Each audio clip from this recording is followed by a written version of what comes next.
I shall first introduce myself quickly. My name is Rick Saase. I am one of the Dutch Ariba consultants at Brainbox, and today I will take you through the SAP Ariba package. I think the best way to actually start this topic is to introduce why it is actually necessary for medium-sized businesses to have such a system. More specifically, which pain points do medium-sized businesses currently experience that could be solved by a proper procurement software? Let's go through some of the pain points that we have collected so far, and perhaps you can relate in respect to your own organization to these points.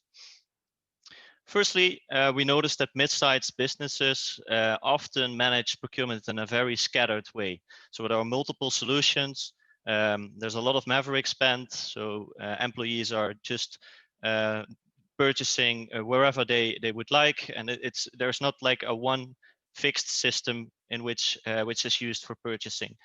Then secondly, within the scattered process, it is very difficult to abide with company policies and rules, which can, of course, dramatically impact spend and ultimately savings. Imagine that if employees are going to different websites and the company has no control over what they're spending and with whom they're spending, then it is very difficult for this company to actually enforce compliance throughout the organization. Thirdly, this is especially true within tail end spend, which is really hard to manage.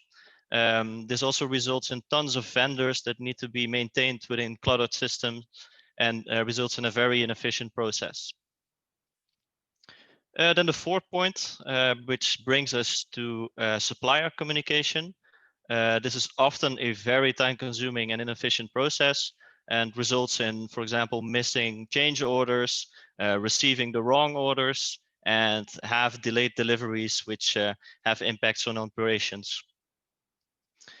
Procurement would therefore really like to reduce the time spent on sending supplier reminders and follow-ups. And this can be achieved with a good end-to-end procurement solution within a networked environment. Another key concern is the lack of data that will be collected during these transactions. So during buying, during transaction without a proper procurement system, this leads to a very low visibility on supplier transactions and a low visibility on overall spend. So organizations really struggle in having insights into where the money is going and to whom the money is going. Apart from procurement, this is also impacting the finance organization, of course, as finance staff would really benefit from more predictable spend figures so they can allocate cash more efficiently. Speaking about finance, finance is also often overburdened with manual invoice entries, which remarkably are sometimes still happening on paper basis, which of course is very inefficient and very error prone. This results in missed discounts or even fines for late payments, which are some things that we would really like to eliminate within companies. So these pain points are often occurring in medium-sized businesses. To summarize it, I would say that the pain is really in the high cost of the process, the low efficiency of the current process, and the low compliance or adherence to company policies, which medium-sized businesses really struggle from.